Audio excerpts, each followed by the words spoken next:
किसी भी ज़बान के लिटरेचर को अगर पढ़ना है तो जिस ज़बान में लिखा हुआ है किताब उसी में पढ़िए, उसमें पढ़ने का मज़ा ज़्यादा है। सर मैं बिहार से हूँ। तो लुधियाना कैसे आए? लुधियाना मेरी शादी हुई थी 2016 में, तो शादी के बाद से मैं यहीं पर हूँ। 8 साल हो गए, तो 8 साल से यहीं पर हूँ। यहाँ पर तो मुझे ये मिला कि यहाँ किसी स्कूल कॉलेज किसी में भी उर्दू है ही नहीं। जब मुझे एडमिशन करवानी थी खुद अपनी ही बीए में उर्दू से, तो यहाँ पर मुझे मिला नहीं।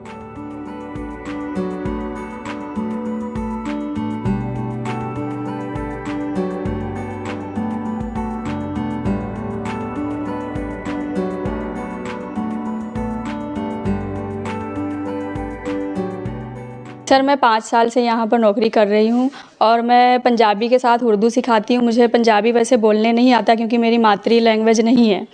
तो क्या है कि मैं उर्दू बचपन से पढ़ी हूँ, तो मेरी उर्दू फ़ारसी और अरबी बेसिक बचपन से ही है। तो उर्दू को मैं कंटिन्यू कर रही हूँ, अभी तक पढ़ रही हूँ उर्दू में मैं एमए की हूँ। जितने भी शायर है, लिटरेचर्स है, तो उर्दू में ही है। क्या है कि आप किसी भी ज़बान में ना किसी भी ज़बान के लिटरेचर को अगर पढ़ना है तो जिस ज़बान में लिखा हुआ है किताब उसी में पढ़िए, उसमें पढ़ने का मज़ा ज़्यादा है। तो इसके लिए मैं आज तक क्या कहते हैं कि वो पढ़ाई भी कर रही हूँ और उसके साथ साथ 5 सालों से यहाँ भाषा विभाग में लुधियाना में जॉब कर रही हूँ। ठीक है। बैकग्राउंड कहाँ का आपका, कहाँ के रहने वाले? सर मैं बिहार से हूँ। तो लुधियाना कैसे आए? लुधियाना मेरी शादी हुई थी 2016 में, तो शादी के बाद से मैं यहीं पर हूँ। 8 साल हो गए, तो 8 साल से यहीं पर हूँ। तो उर्दू सिखाते हैं आप, तो आपने जैसे एमए किया उर्दू की, तो पंजाब को जोड़ा जाता है उर्दू के साथ? हाँ जी सर, क्योंकि पंजाब जो है वो पाकिस्तान का पुराना हिस्सा है और उर्दू की जन्म पंजाब में ही हुई है। पंजाब में जी। पर उसके बावजूद अब पंजाब में बहुत सारे लोगों को उर्दू भाषा नहीं आती है, तो क्या आपने महसूस किया यहाँ आके कि कितनी उर्दू का यहाँ पे प्रचार प्रसार है? पर तो मुझे ये मिला कि यहाँ किसी स्कूल कॉलेज किसी में भी उर्दू है ही नहीं। जब मुझे एडमिशन करवानी थी खुद अपनी ही बीए में उर्दू से, तो यहाँ पर मुझे मिला नहीं। फिर मैं यहाँ मलेरकोटला से की हूँ, पंजाबी यूनिवर्सिटी से की हूँ, मलेरकोटला गवर्नमेंट कॉलेज से। अभी मेरी एमए हो गई है, तो एमए भी मैं वहीं से की हूँ रेगुलर में। मुझे वहाँ जाना बहुत मुश्किल होता। अगर लुधियाना किसी कॉलेज में होता तो मैं यहाँ क्लास के बाद वहाँ पर चली जाती, पर यहाँ पर क्या है कि मुझे बीच बीच में छुट्टी करके या हर शनिवार को जाना पड़ता है। तो कितने बैच अब तक आप लगा चुके हो, तो कैसे कैसे स्टूडेंट आपके पास? सर मैं अभी तक 10 बैच लगा चुकी हूँ और स्टूडेंट का कोई ये नहीं है कि कई लोग बुज़ुर्ग भी होते हैं, कई यंग भी होते हैं, कई लोग। मुझे तो ज़्यादातर ये देखने को मिला है यहाँ कि जिनको ज़रूरत है, कि ज़रूरत के मुताबिक लोग यहाँ पर सीखने को आते हैं। जिनको ज़रूरत नहीं है, कई लोग हैं जो दिलचस्पी लेते हैं उर्दू ज़बान में, लेकिन ज़्यादा लोग यहाँ पर इसलिए आते हैं कि उनको ज़रूरत है इस चीज़ की। जैसे पटवारी में अगर तहसीलदार का आप पेपर देने जाए तो आपको उर्दू का पेपर क्लियर करना पड़ता है 10वीं लेवल का। अगर आप वो नहीं करते तो फिर आप तहसीलदार नहीं बन सकते पटवारी से। तो वो लोग भी बहुत आते हैं पटवारी वाले। कचहरी में वकील लोग आते हैं क्योंकि जो पुराने कागजात है, दस्तावेज हो गए, उनको वकील का तो आपको पता ही है कि दस्तावेज का काम ज़्यादा होता है। जैसे कि जो कागजी कार्रवाई होते हैं तो उसमें उर्दू के अल्फाज भी इस्तेमाल होता है। तो उर्दू के अल्फाज इस्तेमाल करने के लिए वो यहाँ पर सीखने के लिए आते हैं। तो ज़रूरत के मुताबिक आते हैं, जिनको ज़रूरत है। दिलचस्पी वाले लोग कम ही आते हैं और यहाँ किसी भी कॉलेज स्कूल में कहीं भी उर्दू नहीं है। तो मुझे तो बस ये है, क्या कहते हैं कि रिक्वेस्ट है आप सभी से कि किसी स्कूल में भी उर्दू होने चाहिए। जैसे कि ड्राइंग वगैरह जो होता है ना कि आप ये रख सकते हैं कि जो वो ऑप्शनल होता है, तो ऑप्शनल ज़बान में इसको भी रखनी चाहिए कि उर्दू आप ये रख सकते हैं, कर सकते हैं। और अपने बच्चों को भी सिखाने चाहिए, जो यंग लोग हैं उनको भी सीखने चाहिए, क्योंकि बहुत ही प्यारी मीठी ज़बान है। कई लोग यहाँ पर ये भी है कि जो लिटरेचर्स वगैरह हैं तो ज़्यादातर शेर व शायरी तो उर्दू में ही होता है, आपको पता ही है। तो जो उनके आबे हयात है, जैसे जो भी है उनकी ज़िंदगी के बारे में, लिटरेचर की ज़िंदगी के बारे में, तो वो उर्दू में लिखा होता है। तो उसको क्या करते हैं कि तर्जुमा करके, ट्रांसलेट करके पंजाबी में, हिंदी में या इंग्लिश में कर देते। लेकिन असल मज़ा क्या है कि आप उसको उर्दू में पढ़ें, जिस ज़बान में वो लिखी गई है। वो शायर जिस ज़बान में, लिटरेचर जिस ज़बान में लिखे हैं, उसको उसी ज़बान में आप पढ़ें। इस ज़बान का कोई मज़हब नहीं है, आप कोई भी लैंग्वेज सीख सकते हैं, कुछ भी। हिंदी हो गया, पंजाबी। जैसे कि मुझे पंजाबी बिल्कुल भी नहीं आता था, लेकिन मुझे यहाँ पर पढ़ाने के लिए पंजाबी आना ज़रूरी था। तो मैं भी पंजाबी 10वीं की हूँ, पंजाबी प्रबोध का पेपर दी हूँ। इसीलिए आप बोर्ड पर ये देख रहे हैं कि पंजाबी से उर्दू पढ़ा रही हूँ मैं। तो पहले आपने आके यहाँ पे पंजाबी सीखी?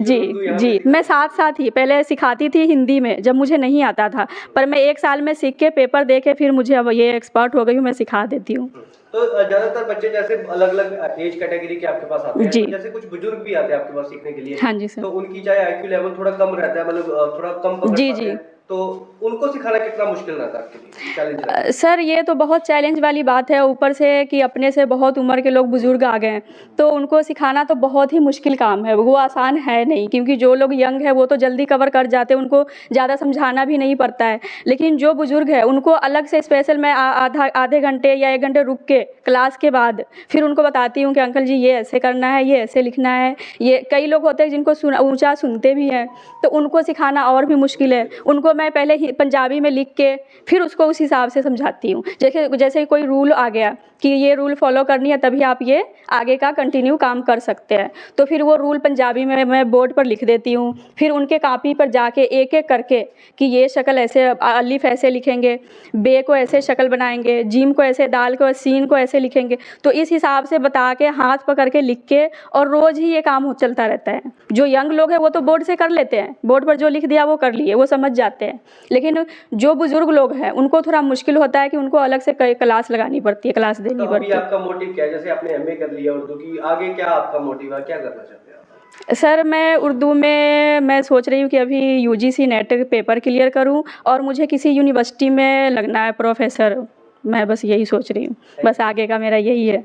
सर मैं उर्दू कोई 1.5 महीना हो गया मैनू इत्थे आए नू, और मैं अल्फबे पे पूरी लिख लेना, और कुछ ਜਿਹੜੇ ਅੱਖਰ ਮੈਡਮ ਪੜ੍ਹਾ ਰਹੀ ਆ ਉਹ ਸਿੱਖ ਰਹੇ ਆ, ਕੁਝ ਗਲਤ ਵੀ ਹੋ ਰਹੇ ਆ ਕਿਉਂਕਿ ਇਸ ਉਮਰ ਦੇ ਵਿੱਚ ਸਿੱਖਣਾ ਠੀਕ ਹੈ, ਪਰ ਫਿਰ ਵੀ ਜੋ ਮੈਂ ਸਿੱਖ ਰਿਹਾ ਉਹ ਮੈਨੂੰ ਬੜੀ ਉਹਦੀ ਖੁਸ਼ੀ ਹੋ ਰਹੀ ਹੈ ਕਿ ਇਸ ਉਮਰ ਦੇ ਵਿੱਚ ਮੈਂ ਇੱਕ ਨਵੀਂ ਚੀਜ਼ ਸਿੱਖ ਰਿਹਾ, ਔਰ ਚੰਗੇ ਮੈਡਮ ਆ ਔਰ ਚੰਗੇ ਦੋਸਤ ਮਿੱਤਰ, ਤੇ ਅੱਛਾ ਟਾਈਮ ਵੀ ਪਾਸ ਹੋ ਰਿਹਾ ਤੇ ਕੁਝ ਨਵੀਂ ਚੀਜ਼ ਇਸ ਉਮਰ ਦੇ ਵਿੱਚ ਸਿੱਖ ਵੀ ਰਹੇ ਹਾਂ ਜੀ।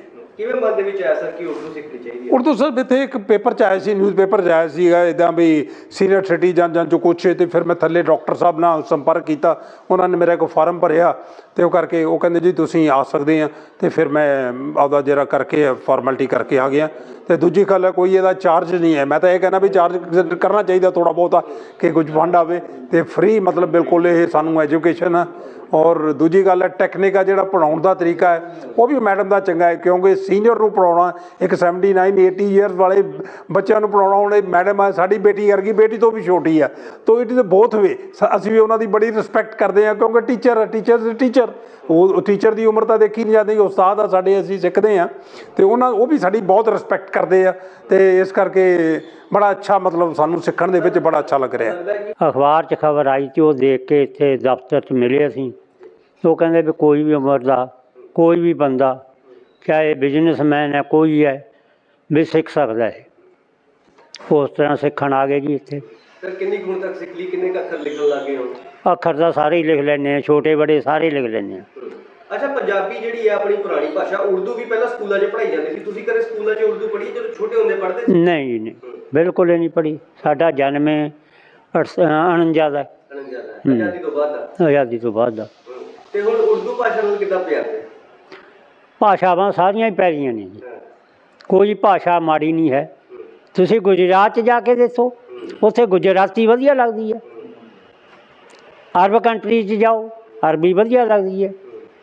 ਦੂਜੀ ਆਪਣੇ ਫਾਰਸੀ ਬਹੁਤ ਵਧੀਆ ਜ਼ਬਾਨ ਹੈ।